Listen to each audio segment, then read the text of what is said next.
Baturalp Turizm Şirketler Grubu Hamdi Sarıca Kültür Kervanı'nı sunar.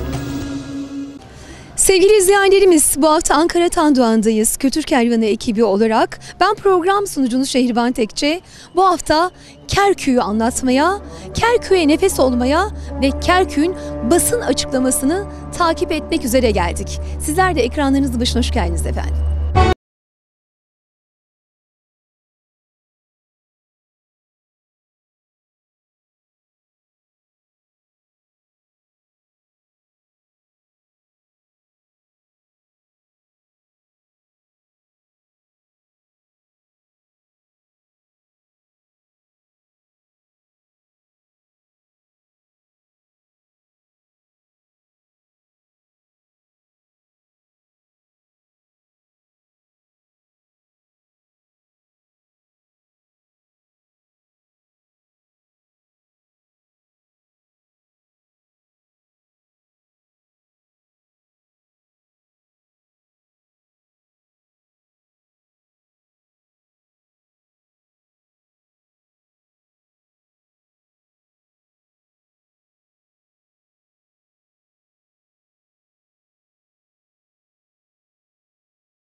Sizlere Kerkük diyeceğiz. Dilimizde, ruhumuzda olan Kerkük'ü bugün sözümüzde sizlere Tandoğan'dan göstereceğiz. Yanımızda Kerkük için gelen çok değerli bir ablamız var. Mikrofonu uzatacağız, bakalım o nerelerden gelmiş. Hoş geldiniz efendim, nasılsınız? Teşekkür ediyorum. Hamdolsun çok şükür diyelim ama üzgünüz tabii. Çok zor günler yaşıyoruz. Kerkük'ümüz için yüreğimiz paramparça. Affedemeyeceğimiz olaylar yaşanıyor. Bizatihi ben Kayseriliyim. Dulkadiroğullarındanım, şerefle, iftiharla söylüyorum. En az 1000 senelik Türk yurdu Kerkük'ümüzün Kuzey Irak'ın başına gelenlerden son derece üzüntülüyüm, üzgünüm.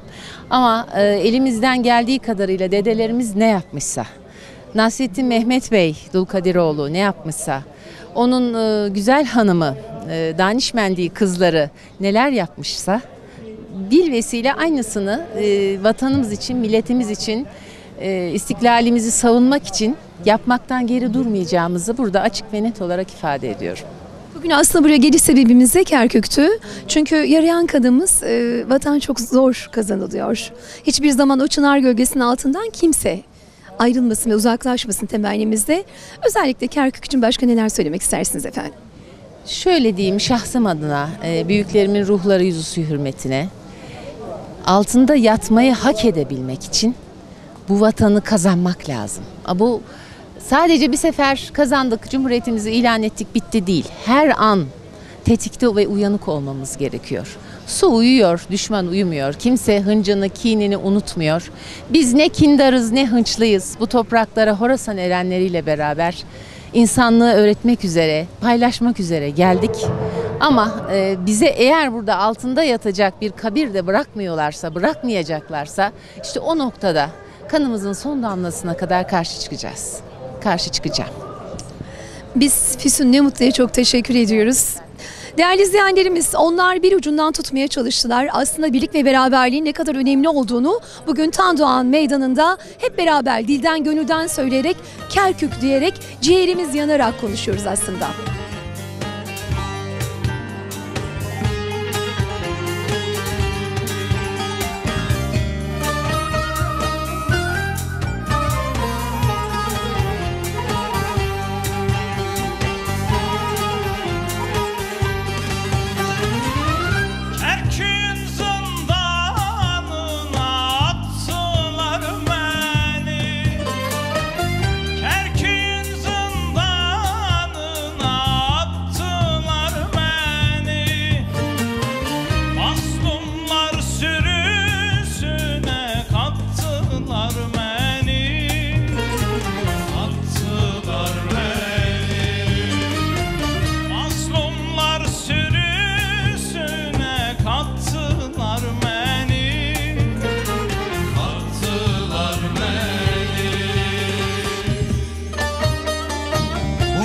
Tükenmiş ölüm kol gezer.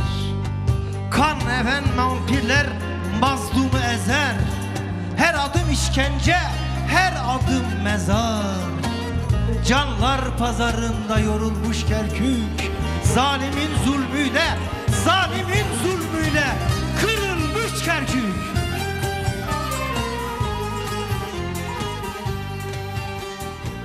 Bugün Ankara Tandoğan'da Türkiye'nin dört bir yanından gelen Yörük Türkmen derneklerinin başkanları, federasyon, konfederasyon başkanları burada tek bir nefes deyip bin nefese doğacaklar değerli izleyenlerimiz. Evet, onlardan bir tanesi namı değer Kerimoğlu, İsmail Uzunoğlu. Gerçekten bizim kıymetlimiz, çok kıymetlimiz abimiz. Kendisi de burada, hiçbir zaman yalnız bırakmıyor. Ve bugün de bizleri yine yalnız bırakmadı. İsmail abicim, hoş geldin. Hoş bulduk. Bugün burada Türkiye Türk Dünyası Yörük Türkmen Birliği Genel Başkan Yardımcısı olarak ve aynı zamanda Muğla Seydi Kemer Yörük Türkmen Derneği Başkanı olarak ve Muğla derneklerini temsilen buradayız. Biz bu düzmece, kukla referanduma durdurmak için buradayız. Çünkü Kerkük Türk'ündür, Türkmenindir. Kerkük'teki yaşayan Türklerimizin yaşama hakkı tehlikeye girecektir. Dolayısıyla biz bu düzmece kukla referanduma durdurmak için Türkiye'nin dört bir yanındaki Yörük Türkmen derneklerimiz, federasyonlarımız, konfederasyonlarımız, vakıflarımız ve birliğimiz hep birlikte tek yürek olduk. Buradan bu düzmece referanduma dur diyoruz. Evet, ayrıca şöyle bir şey vardı. Bugünkü programı özellikle değerli izleyenlerimize de aktaralım istiyoruz. Sevgili izleyenlerimiz, Türkiye'nin dört bir tarafından gelen vakıflar, federasyonlar ve birlik yönetiminde bulunan tüm canlar ilk önce Anıtkabir'e giderek Atatürk'ün mozolesine çelenk koydular ve ardından buna takiben Cuma namazını kıldıktan sonra Ankara Tandoğan Meydanı'na geldiler ve burada birazdan ayrıca bir de Irak Türkmenlerinin de katılmış olduğu, onların da Kerkük diyecekleri birkaç sözleri olacak. Özellikle o birliği ben Anıtkabir'de gördüm. Çok da ciddi bir kalabalık vardı. Evet, biz önce tabii atamızın huzuruna çıktık. Çünkü bizim yüce atamız Mustafa Kemal Atatürk diyor ki, gidin Toroslara bakın, orada bir yörük çadırı varsa, dumanı tütüyorsa bizi hiçbir güç yenemez demiştir. Ve bugün bütün Türkiye genelinde Yörük Türkmen dernekleri kuruluyor. Yörük Türkmen dernekleri, Türk dernekleri, ülkemizin bekası için biz her zaman vatanımızın için devletimizin yanındayız ve atamızın söylediği gibi atamızın izinde milli misaki sınırlarımızı her zaman koruyacağız, kollayacağız canımızın son pahasına. Onun için de önce gittik, atamızı ziyaret ettik ve şimdi buradan da bu kukla referanduma dur diyoruz. Ve basın açıklaması yapacağız. Evet. Bizler İsmail Uzunoğlu'na çok teşekkür ediyoruz. Türkiye Türk Dünyası Yörük Türkmen Birliği Genel Başkan Yardımcısı kendisi. Ama onun misyonu çok özel. O kültürü sazıyla, sözüyle, sözcükleriyle ve gerçekten vatanına vermiş olduğu değerle gösteriyor. Onun yolu açık olsun. Kerkük diyerek bizler yola devam ediyoruz efendim. Ağayla üzüm Kerkük, gecem gündüzüm Kerkük. Günde sene başvuram, günde sene başvuram, kırılsa dizim Kerkük. Geresen o hakkı var, yüz koryat düzüm Kerkük.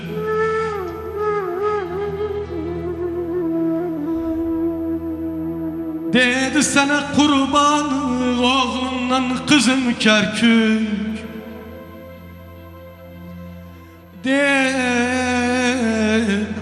Dedi sana kurbanı oğlumdan kızım Kerkük. Bir tek Türkmen kalırsa vazgeçmez senden Kerkük. Bugün Kerkük için, bugün Kerkük için dolaştım. Kerkük için yer be sobaya dönün.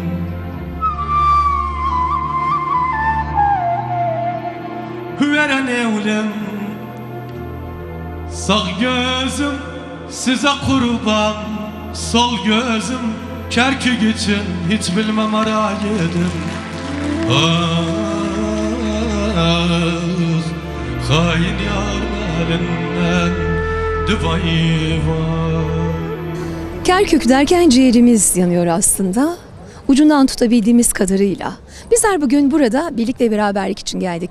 Kültür Kervanı ekibi olarak da buradaki feryadı, o figanı sizlere aktarmaya çalışacağız. Kırşehir Karacakurtmucur'dan geldi. Çok değerli bir dernek başkanımız var yanımızda. Serdar Güneş. Hoş geldin Sayın Başkanım. Hoş bulduk, sağ olun. Nasılsınız? İyiyiz demeyi çok istiyoruz ama maalesef bugünlerde hiç iyi değiliz. Yüreğimizin bir parçası yanıyor. Kerkük yanıyor. O yüzden duyguluyuz ama buradayız. Oğuz'un yiğit evlatlarıyla buradayız. İnşallah atalarımın at koşturduğu 1000 yıllık kadim Türk yurdu Kerkük hiçbir güce kuvvete terk etmeyeceğiz. Onu tüm dünyaya haykırmak için bugün buradayız. Sesimizin çıktığı son perdesine kadar, kanımızın son damlasına kadar Kerkük diyeceğiz. Gün gelir inşallah oralara barış içinde, huzur içinde gideceğiz. Buna gayet eminiz. Oralar bizim kutsal topraklarımız. Atalarımızın Anadolu'ya gelirken açtığı kapılar. Hala orada yaşayan soydaşlarımızın vatanı, memleketi, Türk'ün vatanı, memleketi. Bunun için mücadeleye devam. Onun için de bugün Ankara'dayız. İşte bazen sözcükler çok şey ifade ederken gözlerinizdeki yaşlar aslında daha çok şey ifade ediyor sevgili izleyenlerimiz. Serdar Güneş söylerken cümleler boğazına dizildi. Çünkü sustuğumuz yerde aslında, sustuğumuz yer orasıydı ama bugün de Tan Doğan konuştuğumuz yer olacak efendim. Bizleri takip etmeye devam edin.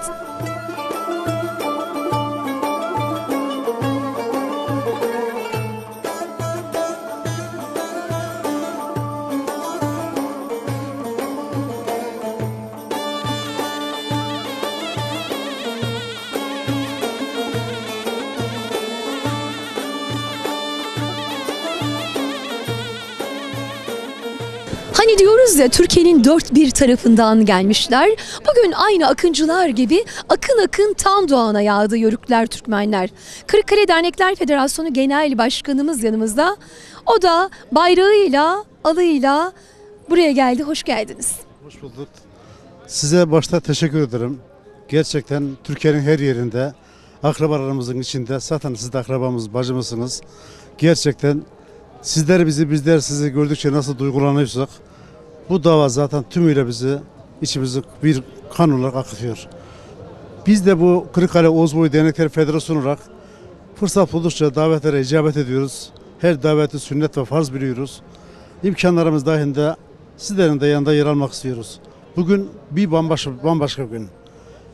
Bugün yıllarca bizim atalarımızın otağı olan, karargahı olan ve onların hiç usanmadan, bitmeden Türk İslam davasına saldırmalarına bir yarasını daha kaşıyoruz. Kerkük tabii ki Türktür. Tabii ki Türk kalacak. Ama bu aşamalara gelmeden önce çok yapacağımız işler vardı. Biz tanışmayla, konuşmayla, kaynaşmayla daha yeni bu safhara geldik.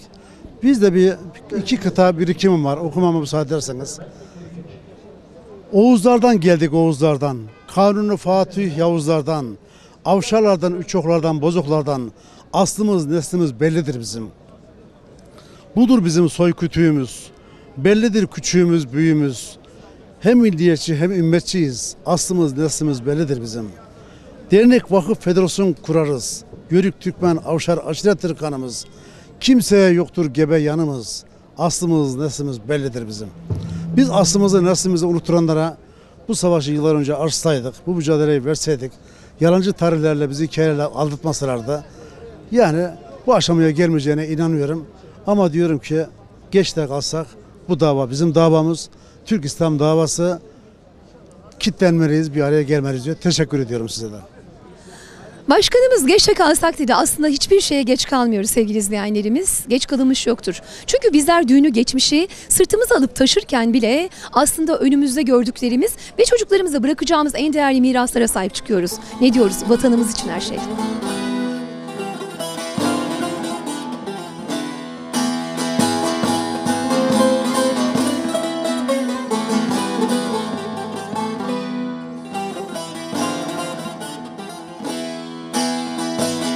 Türkmen obalarından göçen anneler, Türkmen obalarından göçen anneler, ne yuvalar kalmış ne de haneler, ne de haneler, ne yuvalar kalmış ne de haneler. Gök kubbeyi sar sar mazlum feryadım, gök kubbeyi sar sar mazlum feryadım. Elbet bir gün güler bize seneler, bize seneler. Elbet bir gün güler bize seneler, bize de seneler.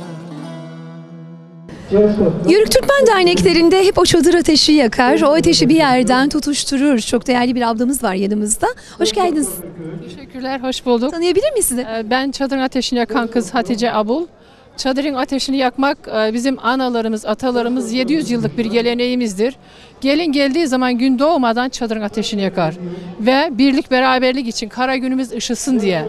Şimdi bugün de Söğüt'te yaktığımız çadırın ateşi çıngısı Ankara'ya vurdu. Ankara'da ateşi yakıyoruz, birlik beraberlik ateşini yakıyoruz.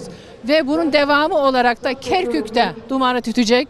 İnşallah birlik beraberliğimizin gücü olarak ateşimizin çıngısı dumanı Kerkük'te tüter. Kerkük bizim kardeşimiz, Kerkük bizim soyumuz. Biz Kerküksüz yapamıyoruz. Hepinize teşekkür ediyorum. Biz teşekkür ediyoruz. Sağ olun efendim. Çok teşekkürler. Sağ olun. Ne dedi? Kerkük bizim canımız, ciğerimiz dedi. İşte Yörük Türkmenler de bugün Tandoğan'da tam da bunu söylüyorlar. Kerkük bizim canımız, ciğerimiz.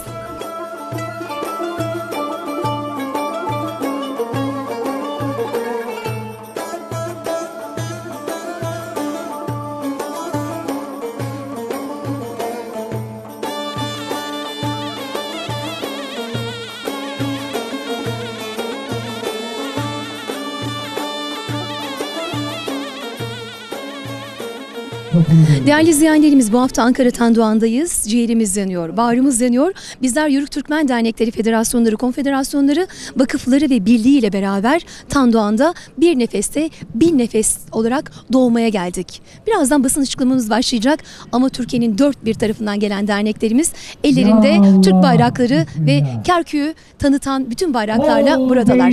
Şimdi başlıyoruz efendim. Gönülleri imanla dolduran, Rahman ve Rahim olan Cenab-ı Allah'ın 99 adıyla Can Kerkük için düzenlenmiş olan toplantımıza ülkemin dört bucağından gelen Yörük Türkmen Dernek, Federasyon, Konfederasyon, Vakıf, bütün kardeşlerim, aksakallarım, bacı beylerim, delikanlılarım, bugün yapacağımız bu etkinliğimizin hayırlara vesile olmasını Cenab-ı Allah'tan niyaz ediyorum. Milletçe birliğimiz, dirliğimiz bozulmasın ya Rabbi. Dünyanın her yerinde Türk ve Müslüman kan akıtan, zulüm yapan zalimleri Kahhar ismi celilenle kahreyle ya Rabbi. Gökte dalgalanan al bayrağım inmesin. Minarelerden ezanı Muhammedi dinmesin. Ecdat yadigarı vatanımız bölünmesin diye kanını, canını veren şehitlerimizi yüce peygamberimize komşu eyle ya Rabbi. Burada kanını akıtan, vücuda uzuvlarını bırakan şanlı gazilerimize Şafii ismi şerifinde şifalar ver ya Rabbi. Ya Rabbi, sadece ve sadece Allah'a ibadet edip devletine itaat eden bu aziz milletimizi iki cihanda aziz eyle ya Rabbi. Milletçe şehit cenaze namazları kılmaktan benim milletim yoruldu ya Rabbi. Bu musibetleri başımızdan al, şükür namazları eda edelim ya Rabbi. Necip Türk milletimizi, şanlı ordumuzu, güvenlik güçlerimizi sen muzaffer eyle ya Rabbi. Ya Rabbi, ülkemiz ihtilaller gördü. Ezanları, selaları susturdular. Şükürler olsun sana ki ülkemiz selalar gördü, ezanlar gördü, ihtilalcileri susturdu elhamdülillah. 15 Temmuz'da olduğu gibi dirile geçen milletimiz tekrar diriliş halindedir. Ben 15 Temmuz'un selalarını anımsatarak selamın sözleriyle duamı bitirmek istiyorum. Es-selatu vesselamu aleyke ya Resulallah. Es-selatu vesselamu aleyke ya Habiballah. Es-selatu vesselamu aleyke ya seyyiden evveline vel ahirin ve selamun alel mürselin velhamdülillahi lillahi teala'l Fatiha.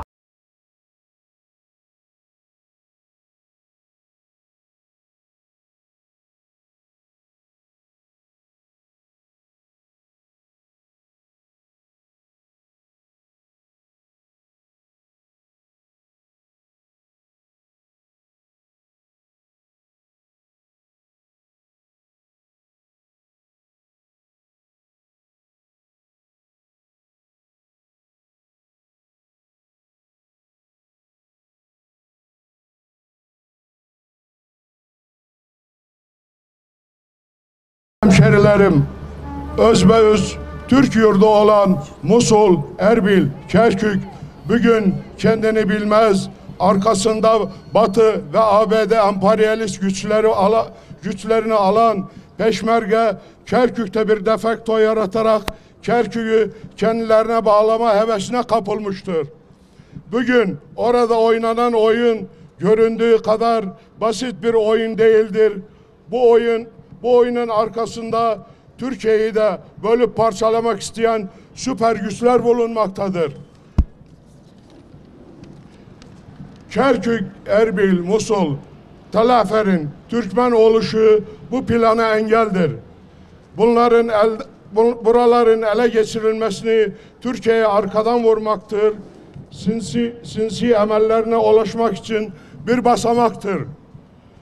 Türkiye Cumhuriyeti Devleti'ni DAEŞ, PKK, FETÖ ve 15 Temmuz hain darbe kalkışması gibi araçlarıyla yok etmeyi beceremeyen bu behbatlar bu sefer durup dururken Berzani denen adamı sahneye sürerek hiç de vakti saati ve gereği yokken bir bağımsızlık lafı ile Orta Doğu'yu bir barut fıçısı haline getirmiştir. Türkiye Cumhuriyeti Devleti'nin geçmişte ve şimdi kendilerini ne kadar koruyup kolladığını hiçe sayarak, göz ardı ederek sonuçta kan ve gözyaşı getirecek bu sinsi ve emperyalist planının bir parçası olmaktadırlar. Devletimiz elbette bu oyunun farkında olup gereken dersleri onlara vermekten çekinmeyecektir. Bugün Kerkük'ün bütün cadde ve sokakları bayrak ve Barzani posterleriyle süslenmiş durumdadır. Her gün, her saatte gövde gösterileri yapılmakta ve referandum günü yaklaştıkça baskılarını artmaktadırlar. Hiç unutulmasın ki bu adamlara Türkiye Cumhuriyeti Devleti 1991'den beri sahip çıktı. 1996'da Barzani ve Talabani birbiriyle çarpışırken Türkiye Cumhuriyeti Devleti Barzani'yi koruyup kolladı ve bugün hayatta kalmasına sebep oldu. Ama onlar ne yaptılar ki? 96'da Saddam güçleriyle birleşip Erbil'e soktular Saddam güçlerini. Orada 26 masum Türkmen vatandaşımızı alıp götürdüler ve hala bugüne kadar cenazeleri dahi bulunmadı. İşte bu insanlar bugün Türkiye'nin elini uzattığı merhamet, şefkat elini geri çevirmekteler, reddetmekteler. İnanın sevgili hemşerilerim, sevgili arkadaşlarım, bu plan büyük bir plandır. Bunun arkasında demin dediğim gibi Türkiye'nin bölüp parçalanması söz konusudur. Buna engel de Irak Türkmenleridir. Irak Türkmenleri genel olarak sırf Kerkük demiyorum. Kerkük dediğimiz zaman da bütün Irak Türklerini kapsamakta. Bu bir engeldir bunlar için. Oradaki Türklüğü yok edip ortadan kaldırdıkları takdirde bu emellerini çok kolay bir şekilde gerçekleştirecektir. Hiç unutmayın ki bundan 90 sene önce Atatürk bir meclis konuşmasında der ki efendiler bugün Kerkük giderse yarın Diyarbakır gider. Çok doğru söylemiş Ulu Önderimiz. Gerçekten bugün Türkiye'nin tek dayandığı nokta Kerkük, Erbil, Musul, Tallafer'in Türk oluşudur. Bunları koruyup kollama Türkiye Cumhuriyeti'nin aslı görevidir, vazifesidir. Ümit ederiz bugün yapılacak olan Milli Güvenlik Kurulu ve arkasından Bakanlar Kurulu toplantısında bu plana dur denecek önlemler çıkacaktır. Gözümüz kulağımız akşam haberlerinde inşallah böyle bir sonuca varırız.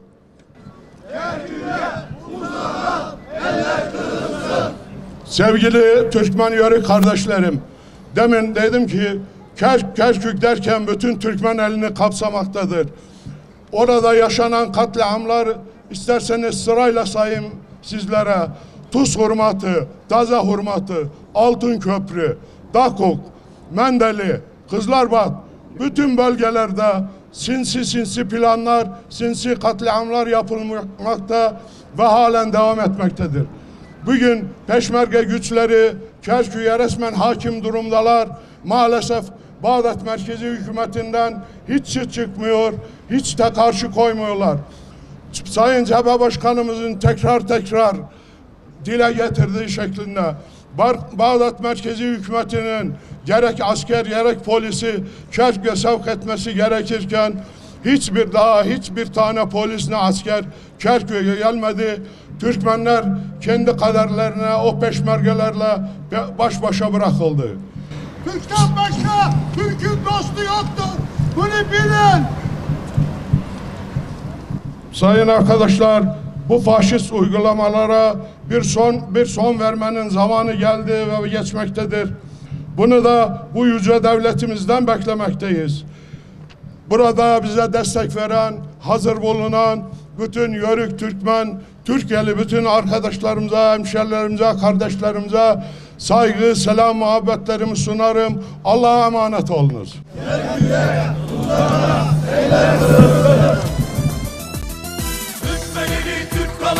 bayrak dalgalanacak. Türkmeneli bizimdir, hep bizim kalacak. Türkmeneli Türk kalacak, bayrak dalgalanacak. Türkmeneli bizimdir, hep bizim kalacak.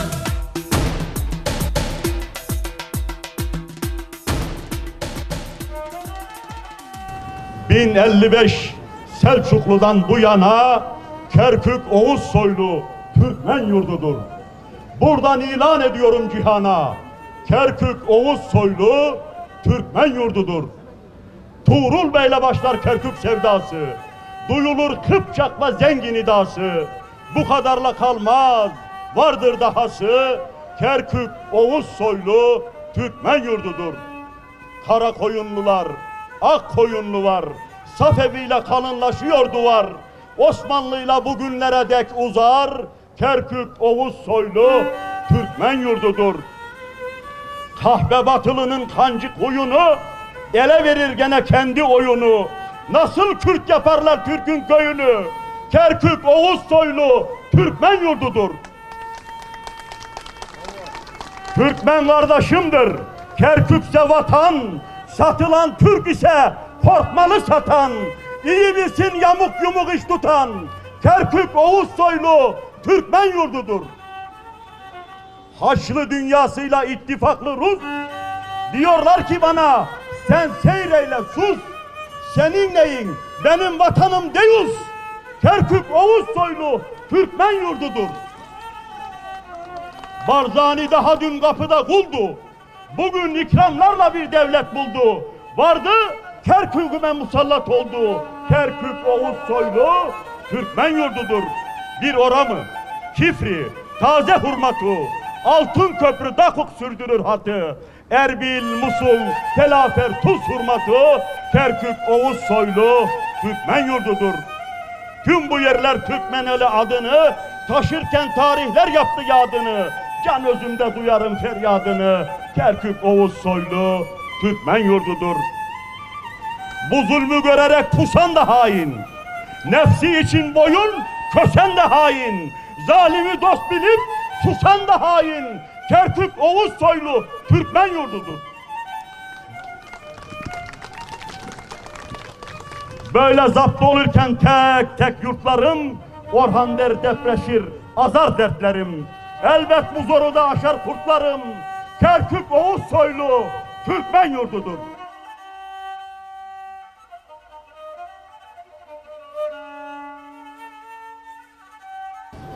Kerkük'ten yükselen çığlık yüreğimizi yakıyor. Devletimizi yöneten değerli yöneticiler, etkili ve yetkili makamlarda olanlar, iktidarıyla, muhalefetiyle sayın siyasetçiler, zulme, katliama uğrayan Türkmenlerin yükselen çığlıklarına çare olalım. Türkmen deyince Kerkük, Kerkük deyince Türkmen akla gelir. Türkmen şehri Kerkük'ten Türkmenler yerinden, yurtlarından ediliyor. Katliamla yüz yüze gelmek üzereler.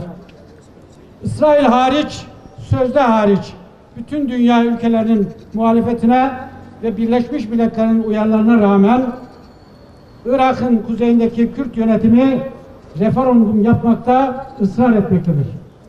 Bakın Kerkük'ün nüfusu 2003 yılında 850 bin. Bugün 1.650.000. Geçenlerde Kerkük milletvekilimiz Irak Türkmen Meclisi Başkanımıza sorduk. Dedik ki bu nüfus nasıl oldu? Dedi ki bir kişi hem Dahok'ta hem Erbil'de hem Kerkük'te kayıtlı.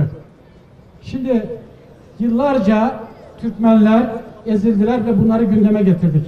Ama herkes kulak astı. Irak Federal Mahkemesi referandumu kanunsuz kabul etmesine rağmen Barzani'nin referandumun yapılmasına ısrarcı olması siyasi bir intihardır. Irak'ın kuzeyindeki Kürt parlamentosunda bile 111 üyeden sadece 63'ünün referanduma evet demesi, referandumun ne kadar yanlış ve tehlikeli bir adım olduğunu göstermektedir. Barzani'nin ana hedefi Kerkük'tür. Birkaç günden beridir özellikle masum ve silahsız Kerküklü Türkmenlere uygulanan taciz ve yıldırma faaliyetleri artarak devam etmektedir. Türkiye peşmerge başı Barzani'ye dur demelidir. Kerkük Türktür, Türk kalmalıdır. Irak'ın dışarıya açılan kapısı olan Türkiye'nin kapılarını kapamasını, akaryakıt, yiyecek, içecek ve her türlü ihracatın durdurulması, bizim verdiğimiz, bizden çok daha ucuza verilen elektriğin kesilmesini istiyoruz. Değerli Yörükler, Türkmenler, bugün dünyanın gözü kulağı Türkiye'de. Bakın 2015 yılında Türkmenistan'ın bağımsızlık yıl dönümü dolayısıyla oradaydım. Ve Türkiye'den geldim deyince gelen 46 ülkeden gelen delegelerin gözleri açılıyor. Yani Türk dünyası diyor ki bizim her umudumuz, her şeyimiz Türkiye. O zaman buradan bugün yöneticilerimize bir daha sesleniyoruz. Biraz önce bahsetti. Gerek Irak Kültür Derneği Başkanımız, Milli Güvenlik Kurulu toplantımız var. Temenni ediyoruz, ülkeyi yöneten değerli insanlar bugünkü o toplantıda bizlerin ve bu Kerkük'teki inleyen Türkmen kardeşlerimizin derdine çare bulurlar. Allah şunu göstermesin. Bakın eğer pazar günü referandum olur ise bu dünyada yeni bir savaşın olmazsa olmazı gibi görülüyor. Biz bunu istemiyoruz. Çünkü Türkler her zaman kardeşliğin, barışın, sevginin yanında olmuştur. Türkler dünyaya adaleti, sevgiyi, hoşgörüyü getirmişlerdir. Temenni ederiz ki Barzani denen cani bu kararından vazgeçer ve dünyayı yeni bir kaosa sürüklenmesi önlenmiş olur. Hepinize geldiğiniz için, Kerkük'ümüzü desteklediğiniz için, bizleri yalnız bırakmadığınız için saygılar sunarım. Ne mutlu Türk'üm diyene. Türkmeneli Türk kalacak, bayrak dalgalanacak. Türkmeneli bizimdir, hep bizim kalacak. Türkmeneli Türk kalacak, bayrak dalgalanacak. Türkmeneli bizimdir, hep bizim kalacak.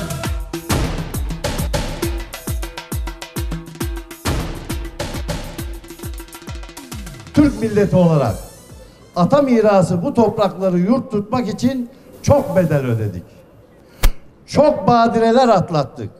Muhafaza etmek için de daha çok belaları birlik ve beraberlik gücünün hikmeti ve Allah'ın izniyle bertaraf ediyoruz, etmeye devam edeceğiz. Bu tehdit ve tehlikelerden yeni bir tanesinin ayak seslerini kapımızın eşiğinde duyuyoruz. Şer güç odakları Orta Doğu coğrafyasında yeni bir dönüşüm ve bölüşüm projesini ülkemizin de bir parçasını kapsayacak şekilde hayata geçirmeye çalışıyorlar. 1991'deki müdahale ile başlatılan Irak'ın kuzeyinde otonom bir yapının inşası 2003'te Irak'ın işgaline kadar sürdü. 10 Nisan 2003 tarihinde Peşmergeler Kerkük'e saldırıp şehri yağma ettiler. Önce tapu ve nüfus dairelerindeki kayıtları yok ederek Türk izini Kerkük'ten silmeye kalktılar. 2005'ten itibaren de orasını dünyaya Kürt bölgesi olarak servis yapmaya başladılar. Son dönemde bu maksada yönelik olarak üretilen eli kanlı terör örgütleri marifetiyle bölge yaşanamaz hale getirildi. Bölgenin asli unsurları olan Türkmenlere saldırarak bu bölgeyi boşaltmaya ve kendi himayelerindeki azınlıkları çoğaltmaya koyuldular. Devlet ve kanunun ortadan kaldırıldığı Irak'ta işgalcilerle işbirlikçileri Kerkük'ü Irak Kürt bölgesel yönetimine bağlanmasını, ardından da bir müstakil Kürt devleti kurulmasına hedeflediler. Bunu da 25 Eylül yani bu pazartesi 2017 günü Kerkük'te referandum yaparak başlatmak istiyorlar. Bu arada sözde dostumuz ve müttefikimiz Amerika Birleşik Devletleri bir yandan Barzani'yi referandumdan vazgeçirmeye çalışır görünürken diğer yandan Kerkük'ün kuşatmasına yönelik hazırlıklara destek veriyor. Beyaz Saray'ın sömürgeci valisi evvelce Irak'ın %40'ını vaat ettikleri Barzani'ye referandumu şimdilik ertele, Kerkük'ü de Kürt bölgesine dahil edelim teklifini sundu. Gelişmeler Türkiye, İran ve Suriye gibi devletlerle birlikte Türkmenler başta olmak üzere Kürtler ve Araplar da dahil bölgedeki tüm kesimlerin bakası, huzuru ve güvenliği için tehlike teşkil etmektedir. Esas mesele sadece referandumun ertelenmesi veya iptali değildir. Asıl mesele oradaki Türkmenler başta olmak üzere Kerkük halkının izlerinin silinmesi ve 1000 yıllık Türk yurdu olan Kerkük'ten Türk mühürünün kazınmak istemesidir. Oradaki bir avuç petrol yüzünden Kerkük halkının huzurunun kaçmasına asla kabullenmeyeceğiz. Kerkük bizim için başkalarının petrol hesaplarından daha derin mana ve daha büyük değerler içerir. Türkmenlere mülk olan Kerkük, Türk dünyasının Orta Doğu'daki en önemli merkezidir. Türk coğrafyasının bir kalesi Ankara, diğer kalesi Kerkük'tür. Gelişmeleri sükunet ve sabırla takip ediyor olmamız kimseye yersiz cesaret vermesin. Uysallığımız Gazi Mustafa Kemal Atatürk'ün vasiyet ettiği yurtta sulh, cihanda sulh prensibine sadakatimizden kaynaklanmaktadır. Yoksa Oğuz'un, Alparslan'ın, Ertuğrul Gazi'nin, Fatih Sultan Mehmet'in, Yavuz Sultan Selim'in fetih ruhu bağrımızda, pusatlarını sakladığı yer hatırımızdadır. Biz tarihimizi unutmuyor, bunu size de nasihat ediyoruz. Eğer bu nasihati tutmazsanız Osmanlı tokatıyla hatırlatacağımızı da biliniz. Düne kadar Türkiye Cumhuriyeti Devleti'nin avlusunda şefaat dilenen Barzani'nin oyunu Kur'anlardan başkasına hayır etmeyecek bu cücük devlet hayali bir anda kabusa dönüşebilir. Bir gece ansızın gelebiliriz. O seni Türk yurdu Kerkük'te Türk adaletiyle yargılayıp Türk usulüne göre cezalandırırız. Bölge halkının da gelişmeleri dikkatle takip edip bu oyunun piyonu olmayacağını ve Irak toprak bütünlüğünün isteyeceğini gayet iyi biliyoruz. Çünkü bu ince hesaplar tıkanıp ayak oyunları sona erdiğinde yine bu toprakların kadim sakinleri olarak bizler baş başa olacağız. Kerküklü kardeşlerimize buradan hep birlikte sesleniyoruz. Bizim sağ ve bu dünyada olduğumuz sürece yanınızda olduğumuzu kesinlikle unutmayın. Hiç kimseden korkmayın. Hiçbir şeyden çekinmeyin. Siz bizim canımız, kanımız, akrabamız, kavim kardeşimizsiniz. Siz huzurlu olursanız biz huzurlu oluruz. Sizlerle kaderimiz, kederimiz, tarihimiz, imanımız bir olduğu gibi yüreklerimizde bir atıyor.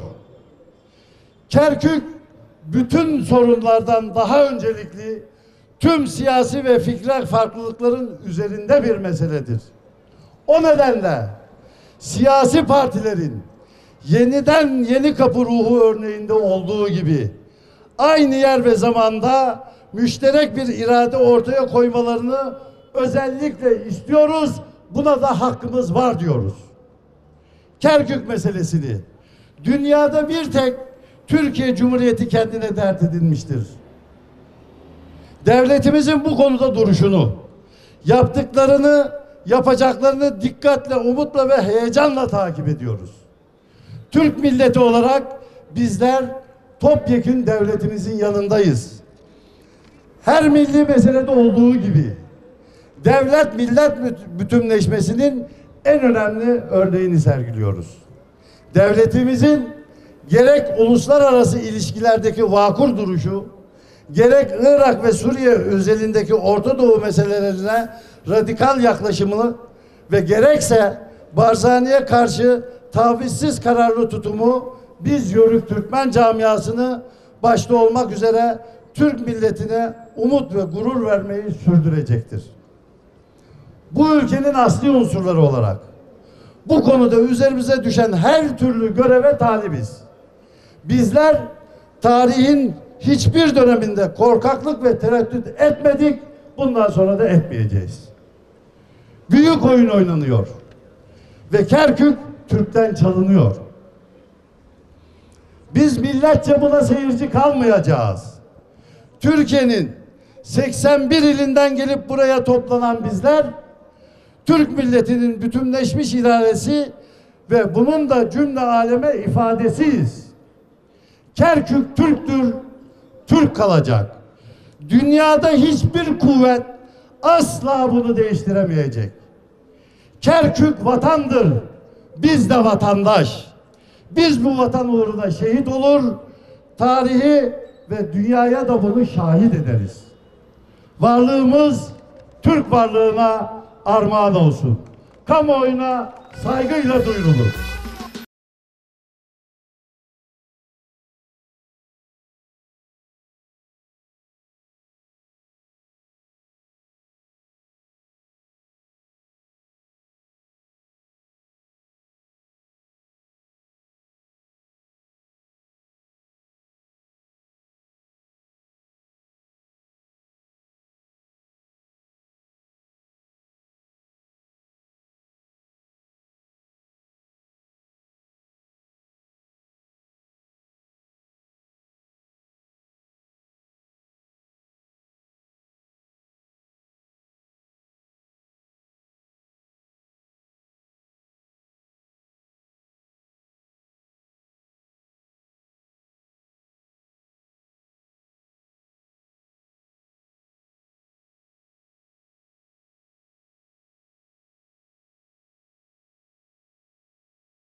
Sevgili izleyenlerimiz, Ankara Tandoğan Meydanı'nda basın açıklamamızı gerçekleştirdik. Gerçekten Türkiye'nin dört bir tarafından gelen Yörük Türkmenler Kerkük diye bir nefeste bir nefes olarak cevap verdiler. Kerkük dedik ya, Kerkük'ten geldi. Bir abimiz var, bakalım bugünle ilgili neler söyleyecek. Hoş geldiniz. Teşekkür ederim, sağ olun. Nasılsınız efendim? Allah'a şükür, siz nasılsınız? Çok teşekkür ediyoruz. Ben de teşekkür ederim. Tanıyabilir miyiz sizi? Efendim? Tanıyabilir miyiz? Ben Mehmet Terzi. Kerküklüyüm. Bir yıldır buradayım. Gelip gidiyorum daha doğrusu. İçimiz acıyor aslında. Çok yani. Söylenecek çok söz var ama boğazımıza düğümlenen sözcükler de var. Evet. Bu aslında bu referandum Kerkük'ün Türklerini yok etmek için kurulan yabancıların bir planıdır bu.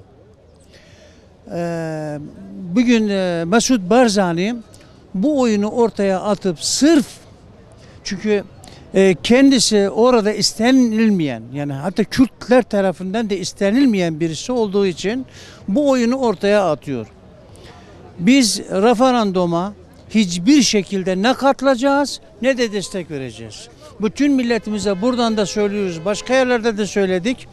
Hiçbir şekilde referandumun oyununa gelmeyin, buna hayır diyeceğiz ve katılmayacağız da. Sonuna kadar vatanımızı, yurdumuzu, Türklüğümüzü koruyacağız diyorsunuz, öyle mi? Tabii biz toprak sahibiyiz. Biz toprak sahibiyiz. Orada olan insanlar, onların yurtları değil. Onlar bir gün gelecek, orayı bırakacak, gidecek, kaçacak. Ama biz orada bakiyiz, biz orada kalacağız. Neden? Toprak bizim, yurt bizim, oradaki insanlar bizim, bayrak bizim.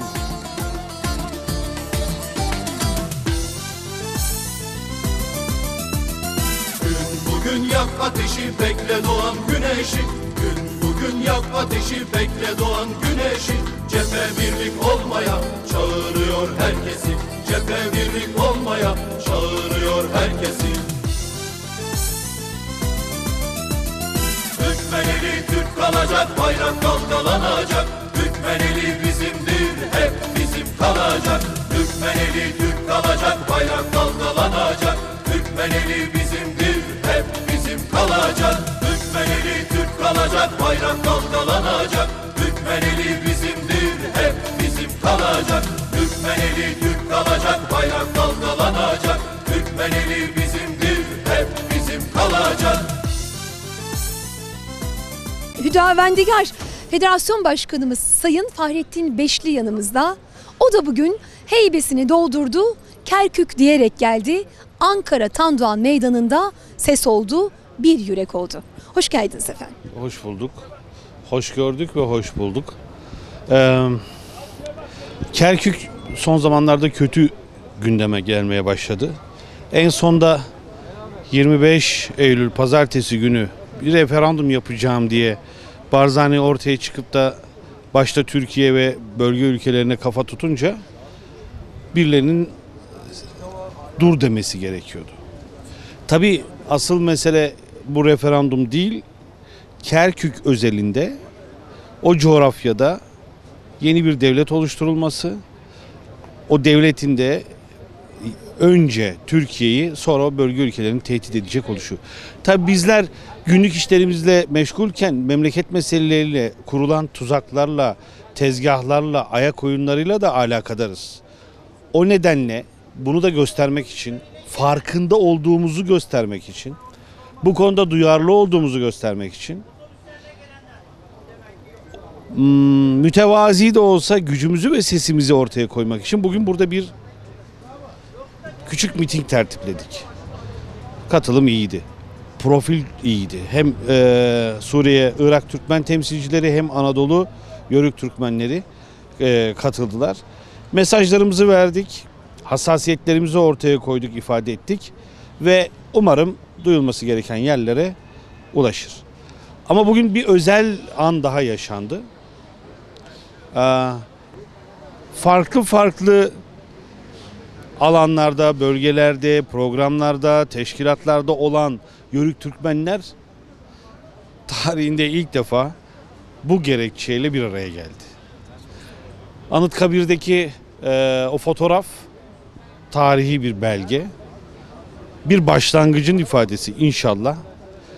Bundan sonra bu ruhu muhafaza edip, bugünkü fotoğrafın maya olmasını temenni edip, memleket meselelerinde o fotoğrafı, o birlikteliği, o büyük gücü, o büyük tabloyu, resmi hep ortaya koymaya çalışacağız. Çalışalım, çalışmamız lazım. Bu bize düşen, herkese düşen birincil sorumluluk. Bunun hilafına davranan, gevşek davranan, ayak sürüyen, alaka göstermeyenler yarın sorumlu olurlar.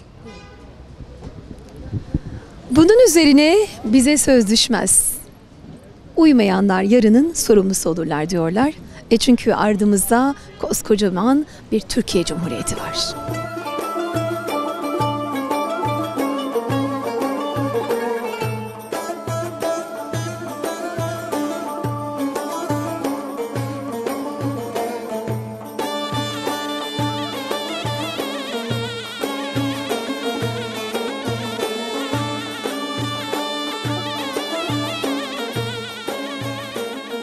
Meydanı aslında çok küçük gibi görünse de bugün Yörük Türkmen dernekleriyle kocaman oldu gözümüzde.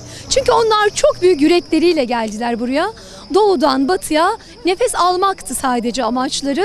Kerkük diyerek Kerkük'e seslendiler bugün. Hoş geldiniz efendim. Gaziantep'ten Faik Akçılmaz, Beydili Oğuz Boyları Federasyon Başkanıyım. Nasılsınız başkanım? Vallahi iyiyim işte, Gaziantep 758 kilometreden geldik Kerkük'e destek için. Aslında canımız acıyor, içimiz yanıyor. Birlik ve beraberlik için 758 değil 1058 kilometre bile geliriz değil mi? Tabii 2000 olsa gene geliriz ama şunu bütün dünya bilsin ki Türkiye dünyanın gücü yetmez.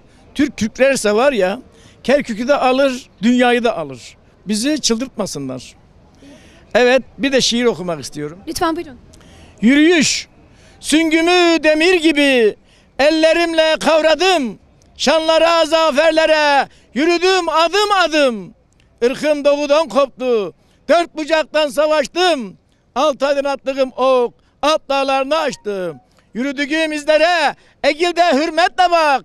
Ecdadımın kanıyla yoğrulmuştur bu toprak. Yurdumu çiğneyenin saçından sulan kan, kulağında küpedir yakut damarlarından. Kalsa sınırlarımda tek bir kol, tek bir bilek, tarih bunu bir kılıç kavusuna görecek.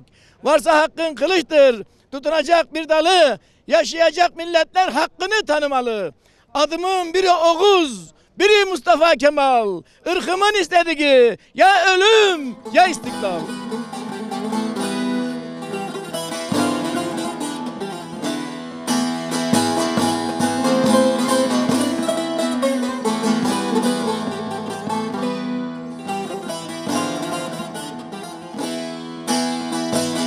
Türkmen obalarından göçen anneler, Türkmen obalarından göçen anneler, ne yuvalar kalmış ne de haneler, ne de haneler, ne yuvalar kalmış ne de haneler.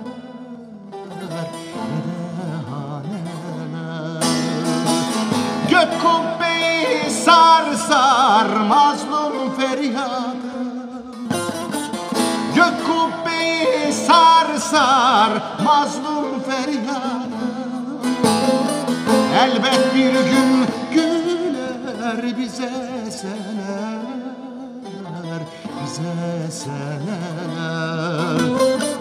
Elbet bir gün güler bize seneler, bize de seneler.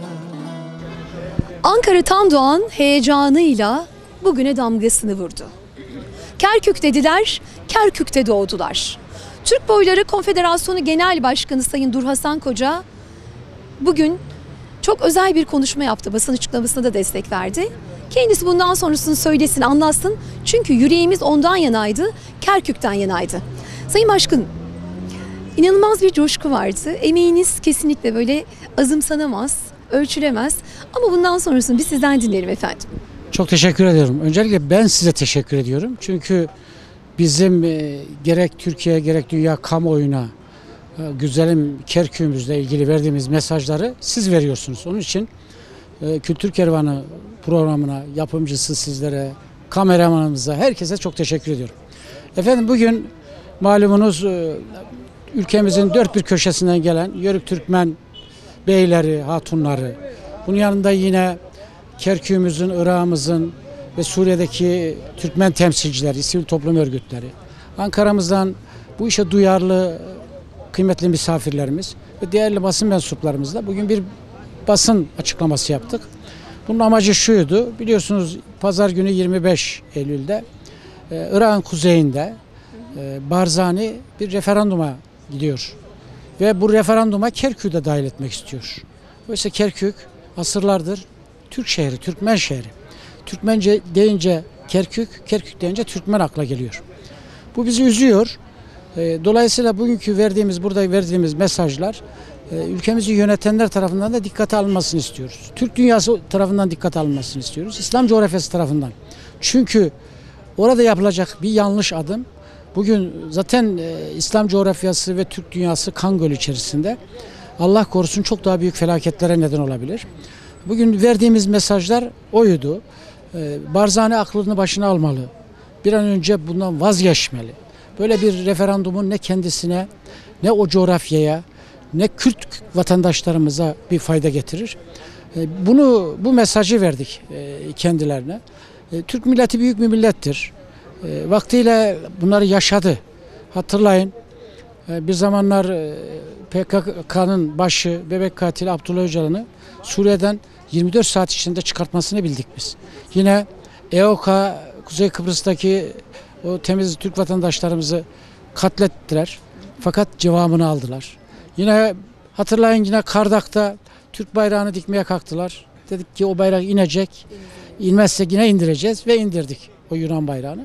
Dolayısıyla biz de şu mesajı verdik. Ama şu biline, Türkler, Türkmenler, yani bu ülkenin asli unsuru olan bizler hiçbir zaman savaştan, kötülükten yana değiliz. Biz barıştan, sevgiden, hoşgörüden yanayız.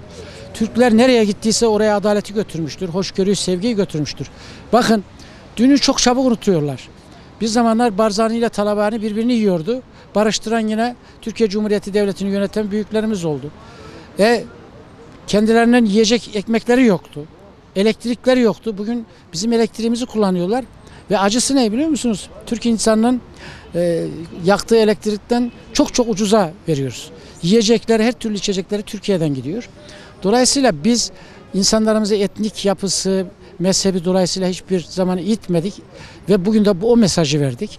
Bugün sevindirici olan bir de şu, Türkiye'mizin her köşesindeki Yörük, Türkmen, derneklerimiz, federasyonlarımız, konfederasyonumuz, birliğimiz bir yumruk olduk.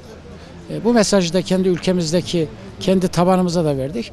Bu sevindirici bir olay ve tekrar ediyorum, sizlere de çok teşekkür ediyorum çünkü bunları kamuoyuna sizler vereceksiniz. Çok teşekkür ediyoruz. Türk Boyları Konfederasyonu Genel Başkanı Sayın Durhasan Koca gerçekten çok önemli bir noktaya parmak bastı. Dedi ki geçmişlerini unutmasınlar. Biz barıştırdık. Biz elektriklerini veriyoruz. Onları biz aydınlatıyoruz. Belki yiyeceklerinin bir kısmı bizden gidiyor ama her şeyden öncesi geçmişi lütfen hatırlayalım. Hatırlamıyorlarsa da bizler hatırlatırız dediler. Kendilerine çok teşekkür ediyoruz efendim.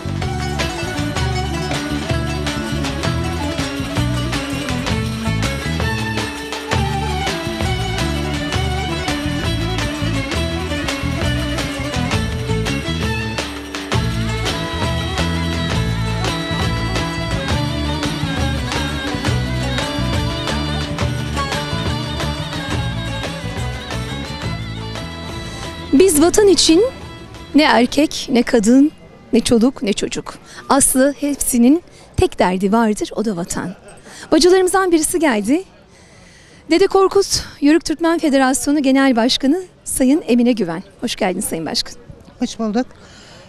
Şiirle başladığınız güne içimiz parçalandı. İçimiz acıyor, canımız acıyor. Oradaki canlar hepsi bizim canlarımız. Gördüğünüz gibi Türkiye'nin birçok ilinden dernek, federasyon, konfederasyon başkanlarımız burada. Acımız çok büyük. Ne dedik hep beraber? Barzani şaşırma, sabrımızı taşırma dedik. Bizim sabrımızı taşırmasınlar. Evelallah biz onların hakkından da gelmesini biliriz. Türk tarihte kim olduğunu zaten göstermiştir. Bundan sonra da göstermeye devam edeceğiz. Kerkük için buradayız. Kerkük için tek yürek olduk, tek yumruk olduk. O kadar güzel söylediniz ki Türkiye'nin tarihini bütün cumhuriyetler, bütün milletler biliyorlar. Tarih yazmaya geldik bugün de Ankara Tandoğan'da sevgili izleyenler. Türkmeneli Türk kalacak, bayrak dalgalanacak. Türkmeneli bizimdir, hep bizim kalacak. Türkmeneli Türk kalacak, bayrak dalgalanacak. Türkmeneli bizimdir, hep bizim kalacak.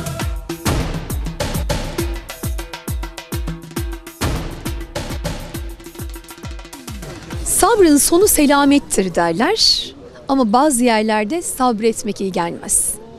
Bizler sabrımızı bir yere kadar denedik, bir yerde dur dedik. Çünkü mesele memleket meselesi olunca, Kerkük olunca evet sözümüz dilimizde durmadı. Niyazi Çapa, onun o kadar çok konumu titri var ki, o kadar çok emeği var ki özellikle Yörük Türkmenlerine biz susacağız, o söyleyecek. Hoş geldiniz. Hoş bulduk, merhabalar. Ne mutlu sizlere Ankara'da. Sadece şölenlerde değil, böyle önemli etkinliklerde de kültür kervanını, sizleri görmek bizleri son derece mutlu ediyor. Bu Ankara Tandoğan Meydanı'nda bize göre tarihi bir gün yaşadık. Bilindiği gibi Türkiye Yörük Türkmenlerinin, aksakalların, bacı beylerin, delikanlılarımızın, kısaca bütün Yörük Türkmen dernekleri, federasyonları, konfederasyonlarımız, birlik vakıflarımız bugün kol kola girdik, omuz omuza. Bazıları söyledi işte Yörükler bir arada. Hayır, bugün bunun aksini ispat ettik. birlik, beraberlik, kardeşlik ve tesanüt içerisinde bir Can Kerkük etkinliğini gerçekleştirdik. Ben bu yönden çok mutluyum. Uzun süredir göremediğim kardeşlerimi, 40 sene 50 sene önce birlikte başladığımız ama son zamanlarda göremediğim kardeşlerimi de bu vesileyle görmüş bulundum. Tandoğan Meydanı tarihi bir gün yaşadı. Evet, tarihi bir gün yaşadı. Türkiye'de ilk defa dört dörtlük tumturaklı bir etkinlik yaptık. Nedir gaye? Efendim, birileri çıkmış da Kerkük'ü işte referandum yapacakmış da sahip çıkacakmış. Rahmetli nur içinde yatsın Erbakan hocamız sağ olsaydı ne derdi biliyor musun? Hadi oradan diye bir bağırırdı. Biz de diyoruz ki ulan Barzani, hadi oradan be. Sen kimsin? Devlet kurmak kim? Devleti birlikte kurduğumuz devlet, kardeşçe yaşıyoruz. Bizim Kürt vatandaşlarıyla ilgili en ufak bir şikayetimiz yok. İçindeki hainlerle, PKK'larla, yok bir bilmem nelerle işimiz. Biz kardeşçe zaten devletimiz var. Onun için oradaki Türkmen kardeşlerim şunu bilsinler ki, Türkiye'deki Türkmenler Estergon kalası gibi dimdik onların arkalarında. Korkmasınlar, üzülmesinler. Allah bizimle, Kerkük Türktür, Türk kalacak dedik. Zamanında bizim delikanlılığımızda bir tane yine Barzanivari, Makarios denilen birisi çıkmıştı, papaz. Orada Makarios cinayetler işledi. Burada PKK, orada da EOK diye bir Yunanlıların tezgahı vardı. Onların terör örgütü vardı. Biz o zamanlarda bağırdık. Kıbrıs Türktür, Türk kalacaktır. Ya Taksim ya ölüm falan böyle naralar attık. Şimdi de Tandoğan'da bu narayı atıyoruz. Diyoruz ki Kerkük Türktür, Türk kalacak. Korkmayın kardeşlerim. Bizler sağ oldukça dokunan olmayacak.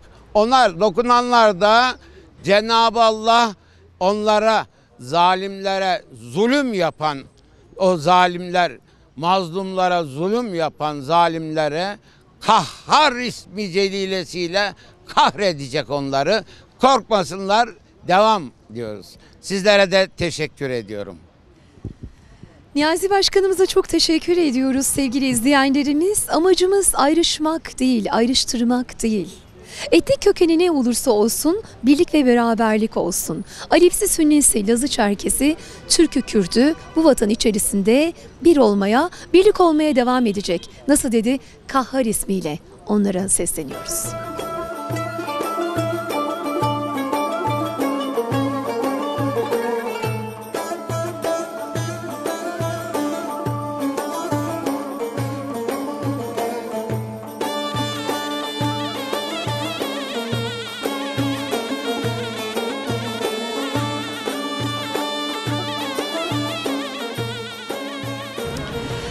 Kerkük için nefes alırken Oğuz Boyları Konfederasyonu Genel Başkanı Sayın Mehmet Özer yanımızda.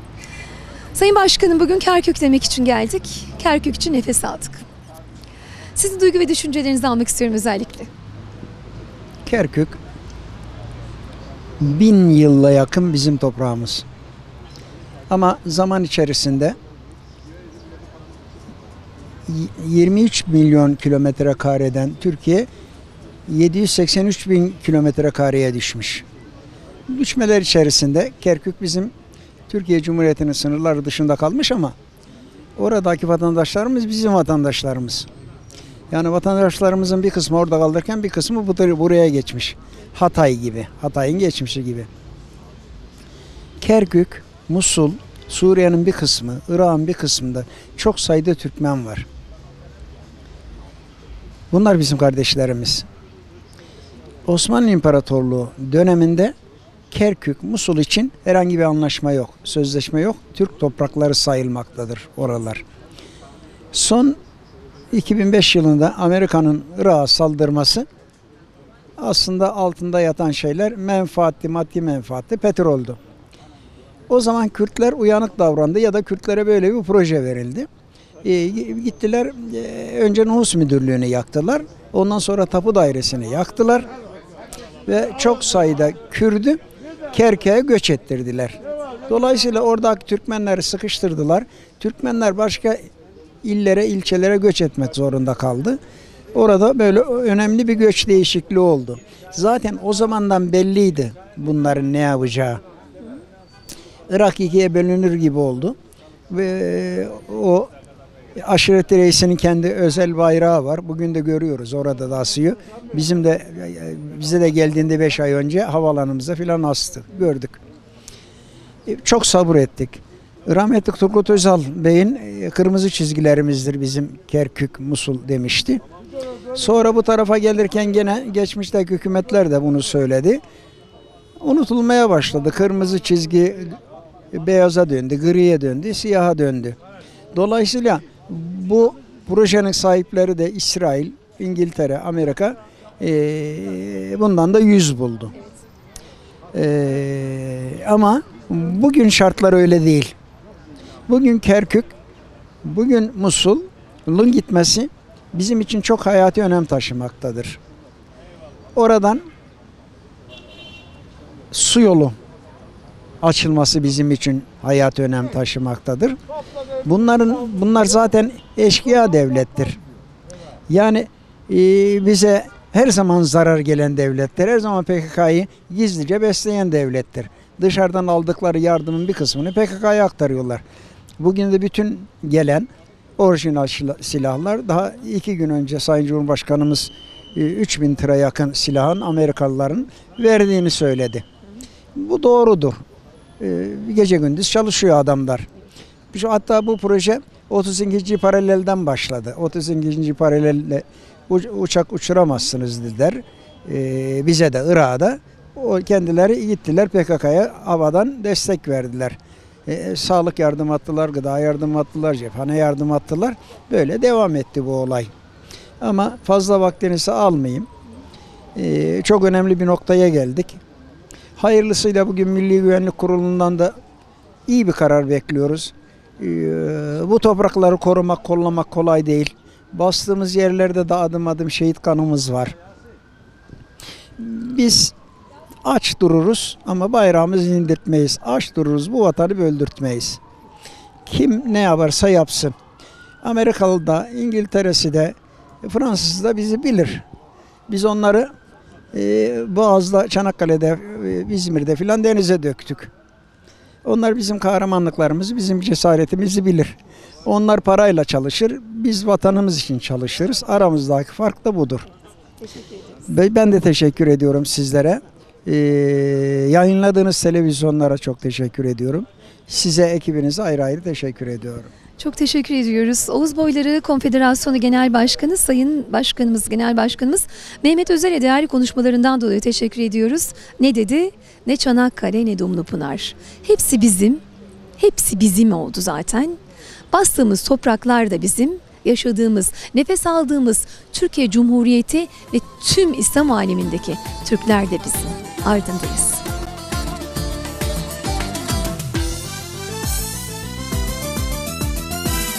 Bugün yak ateşi, bekle doğan güneşi. Gün bugün yak ateşi, bekle doğan güneşi. Cephe birlik olmaya çağırıyor herkesi. Cephe birlik olmaya çağırıyor herkesi. Türkmeneli Türk kalacak, bayrak dalgalanacak. Türkmeneli bizimdir, hep bizim kalacak. Türkmeneli Türk kalacak, bayrak dalgalanacak. Türkmeneli bizimdir, hep bizim kalacak. Türkmeneli Türk kalacak, bayrak dalgalanacak. Türkmeneli bizimdir, hep bizim kalacak. Türkmeneli Türk kalacak, bayrak dalgalanacak. Türkmeneli bizimdir, hep bizim kalacak. Gördüğünüz üzere doğusundan batısına, kuzeyinden güneyine Türkiye bugün Ankara Tandoğanak'ta sevgili izleyenlerimiz.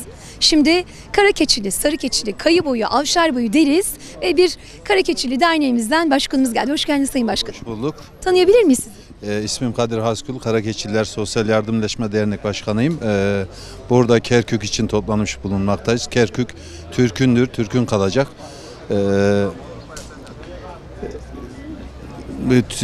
Yörük Türkmenler olarak burada hepimiz toplandık. Türkiye'nin her bir yanından, dört bir yanından gelen arkadaşlar, Yörük Türkmen dernekleri var. Birliğimiz daim olsun. Değil mi?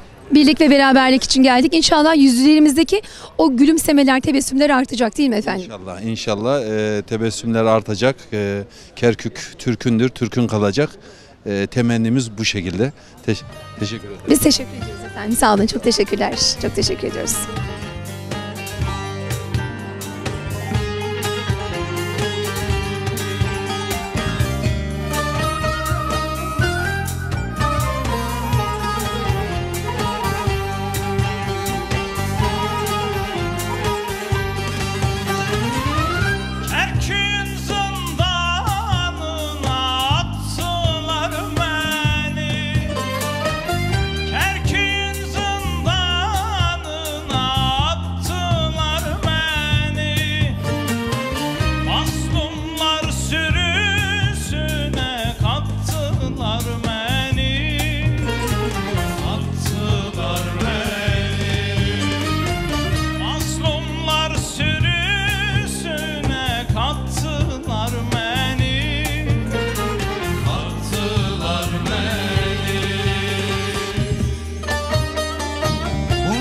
Tükenmiş ölüm kol gezer. Kan even vampirler mazlumu ezer. Her adım işkence, her adım mezar. Canlar pazarında yorulmuş Kerkük, zalimin zulmüyle, zalimin zulmüyle kırılmış Kerkük.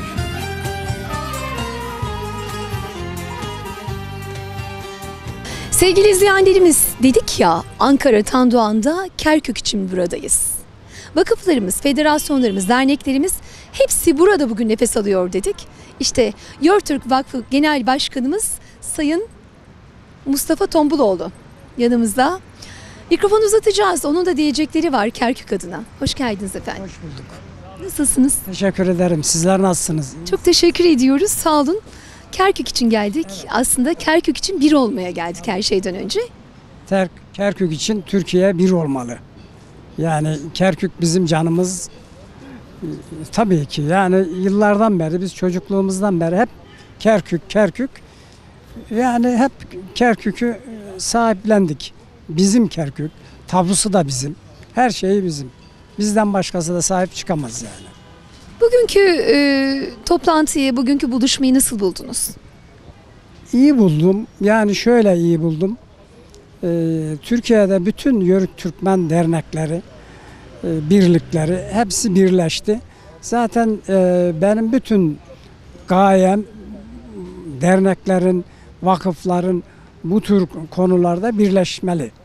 Ama herkes ayrı ayrı kurulabilir. Ama bizim her şeyden önce amacımız birdir. O bakımdan çok hoşuma gitti, güzel oldu yani. Aslında bize mikrofon uzatırken bir bakıyoruz Gaziantep, bir bakıyoruz işte Bursa, bir bakıyoruz Antalya. Aslında Türkiye'nin dört bir tarafından herkes bugün Tandoğan'daydı.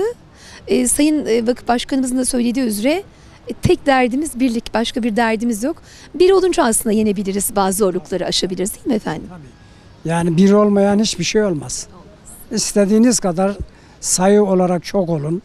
Yani ne olursa olsun ama bir bütün olursanız her şeyi halledersiniz. Ekip ruhu çok önemlidir. Elbette ekip ruhu her şeyin başındadır.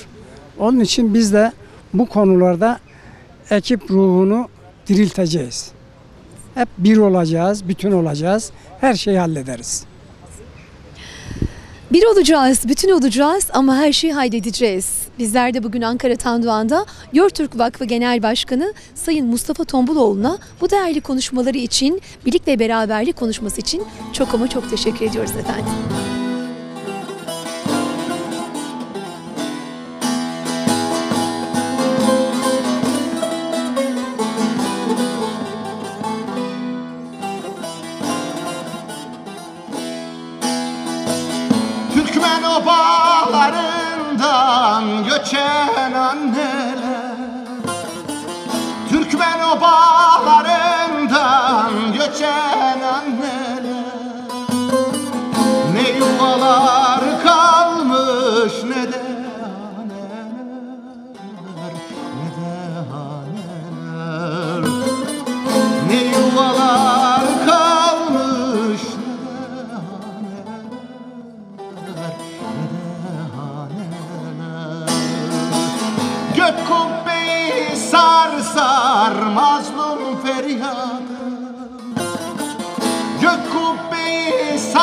sar mazlum feryadı. Elbet bir gün güler bize seneler, bize seneler. Elbet bir gün güler bize seneler, bize de seneler. Dünya Türkmenler Birliği Ankara temsilcisi Musa Hançer yanımızda sevgili izleyenlerimiz. Onlar da Kerkük için geldiler. Ankara Tandoğan'da birlik ve beraberlik içinde doğdular. Hoş geldiniz efendim, nasılsınız? Teşekkür ederim efendim. Bugün Kerkük için Tandoğan'daydık. Türkiye'nin dört bir tarafından Yörük Türkmen dernekleri, federasyonları, vakıfları buraya geldiler. Aslında akıncılar gibi akın akın doldurdular burayı, değil mi? Sizin bugünle ilgili duygu ve düşüncelerinizi almak istiyorum efendim. Duygu ve düşüncelerimiz var. Bu büyüklerimizin de belirttiği gibi gündemimizde bugün Kerkük referandum var. Bu bir Türkiye için, Türkiye'miz için, ülkemiz için, İran için, bölge halkı için bir tehdit oluşturacak konumda olan bu referandumu bir an önce bertaraf etmek için, vazgeçilmesi için burada toplanmış bulunuyoruz. Anadolu'nun her illerinden, Toroslarından, dağlarından, beyleri, dernek başkanları, birlik başkanları bugün Ankara'mızda misafir ediyoruz. Ankara'mızda toplanıyoruz. Buradan herkesi de uyarıyoruz. Diyoruz ki bugün Kerkük'te olan referandum zaten bölge devamlı uzun yıllar boyunca savaş altında olan bir bölgeyi tehdit ettiği gibi daima da savaş altında, gerilim altında tutacaktır. Bundan bir an önce vazgeçilmesi bu ülkemiz ve dünya açısından, Orta Doğu açısından çok isabetli olacaktır, çok kararlı olacaktır. Bunun için dernek başkanlarımız Trakya'dan, Ege'den, Doğu'dan, İç Anadolu'dan, Ankara'mızda misafir ettiğimiz, toplandığımız bu birlik ve dernek başkanlarımız, vakıf başkanlarımız bugün bunun bir uyarısını yaparak dünyaya ve bütün Orta Doğu'ya seslenerek bunun bir tehlike olduğunu, tehlikenin kapıda olduğunu, sonunun da bir felaket olduğunu görerek Türkmenler, Yörükler bunu görmüş, bugün Ankara'da toplanmış bulunuyoruz. Bizler de size teşekkür ediyoruz.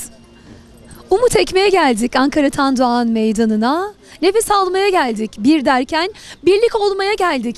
Ve hep beraber can bulmaya, can olmaya geldik sevgili izleyenler. Kültür Kervanı ekibi olarak da bizler Türkiye'nin dört bir tarafından gelen Yörük Türkmen derneklerine selam verdik. Onlar selamı başlarını aldılar, koydular ve dediler ki Kerkük'e bir selam gönderdiler.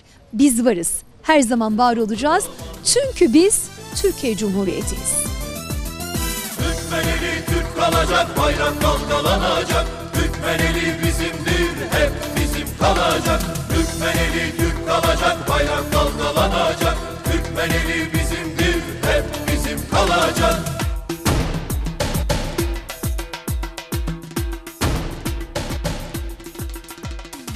Sen güneşin doğuşunu bilir misin? Ben batışını bilirim. Batışını nasıl bilirsem doğuşunu da öyle bilirim. Sol tarafımdan yanar, sol tarafımdan sönerim. Çünkü ben bugün Tandoğan'da, Ankara'da Kerkük'üm. Kerkük'üm diyerek geldiler. Türkiye Türk Dünyası Yörük Türkmen Birliği Genel Başkanı, evet İrfan Tatlıoğlu. O kadar yükünü aldı geldi ki heybeleri doldurdu. Ardına Türkiye'yi yaktı. Ve konfederasyonlar, federasyonlar, birlikler, vakıflar bugün Ankara'da, Tandoğan'da can buldu. Gerçekten çok önemli bir basın açıklamasıydı. Bundan sonrası Sayın Genel Başkanımız İrfan Tatlıoğlu'nda. Sayın Başkanım öncelikle teşekkür ediyoruz. Duyarlılığınız için, nezaketiniz için, birlik ve beraberliğimizi toparladığınız için teşekkür ediyoruz size. Efendim biz teşekkür ediyoruz. Bu bizim bizi çok yakından takip ediyorsunuz. Bizim içimizi, fikrimizi, zikrimizi, bütün kültürümüzü, bütün ülkeyle paylaşıyorsunuz. Sizin çok büyük emeğiniz var. Bizi gölge gibi takip ediyorsunuz. Teşekkür ediyorum öncelikle. Buradan sizin şahsınızda tüm ekibe teşekkür ediyorum. Evet, derdi olanlar bir araya geliyor. Ben bir çağrı üzerine Türkiye'deki bütün Yörük Türkmen dernek, federasyon ve konfederasyona bir çağrı yaparak gelin birlikte bu Kerkük'e sahip çıkmak için bir bildiri yayınlayalım dedik. Biliyorsunuz miting yapmak yasak, olağanüstü hal uygulaması olduğu için. Ankara Valimizden izinlerimizi aldık. Emniyetimizden izinlerimizi aldık. Geldik. Edepli bir şekilde hepimize, kendimize yakışır bir şekilde, yaraşır bir şekilde Türkiye'nin tüm illerinden ve tüm katmanlarından Alevisiyle, Sünnisiyle, Türküyle, Kürtüyle, Çerkeziyle, Lazıyla, Doğulusuyla, Batılısıyla hepimiz buraya geldik. Kerkük'e sahip çıkmak, Kerkük'teki kardeşlerimize sahip çıkmak için. Adı Kerkük ama oradaki bölgeden bahsediyoruz. Dünyanın oyun oynadığı, oyunun üzerine oyunlar kurduğu bir zamanda kardeşlerimizi ve kavim kardeşlerimizi, karındaşlarımızı, akrabalarımızı yalnız bırakmamak için bugün buradaydık. İnşallah hep yanlarında olacağız. Bundan sonra bir karar aldık. Dünyada ne zaman, nerede ve ne zaman bir Türk zulüm görüyorsa ve derdi varsa onun derdi bizim derdimizdir. Bu dünyayı böyle geçireceğiz. Bu dünyayı gülerek değil, dertleşerek geçireceğiz diyorum. Benle beraber yürüyen, benimle beraber burada olan, bizimle beraber gönlünü ortaya koyan herkese teşekkür ediyorum. Mesele büyük. Tüm devletler, yabancı devletler, dış güçlerin tamamının gözü Türkiye'mizde. Devlet millet kaynaşması olmadan bunu bertaraf edemeyiz. Bizim yapmış olduğumuz da işte tam bu. Devlet millet kaynaşması üzerinde ülkemize sahip çıkmak ve bize sığınanlara sahip çıkmak, bize ümit bağlayanlara sahip çıkmak ve kardeşlerimize, akrabalarımıza sahip çıkmak, 1 milyara yakın Türk dünyasına sahip çıkmak, 1,5 milyar İslam alemine sahip çıkmak. Derdimiz bu. Aslında derdimiz sevgi, bölüşemediğimiz sevgi. İstediğiniz kadar toprağınız olsun. Ama kocaman gönlümüz, Türk milletinin koca gönlü Kerkük'e de yeter, tüm dünyaya da yeter efendim. Teşekkür ediyoruz.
Ömrümden kalıpsa kurban olsun. O yakan sokakların havadan olsun. 7 köşk 7 saray kurban olsun. Kerkük'üm vay Kerkük'üm haberi olsun. Bu kahraman gençler kurban olsun. Kerkük'üm vay Kerkük'üm haberi olsun. Bu kahraman gençler kurban olsun. Bu hafta Ankara Tandoğan'daydık. Kültür Kervanı ekibi olarak birbirinden renkli kareleri diyemiyoruz aslında. Acıyan tarafımızı, sol tarafımızı taşıyarak geldik. Kültür Kervanı program sunucusu ben Şehriban Tekçe. Gönlümüzden gönlünüze en derin sevgilerimizi sunarken Kerkük ruhuyla kalmanızı temenni ediyoruz. Hoşça kalın efendim. Gurbetlerde kalmışam haber olsun. Kahrından ben yanmışam haber olsun. En aziz dostlarımın haberi olsun. Musallada koymuşam kurban olsun. Bir yedi sokakları havadan olsun. 7 köşk 7 saray kurban olsun. Kerkük'üm vay Kerkük'üm haberi olsun. Bu kahraman gezmenim kurban olsun. Kerkük'üm vay Kerkük'üm haberi olsun. Bu kahraman gezmenim kurban olsun.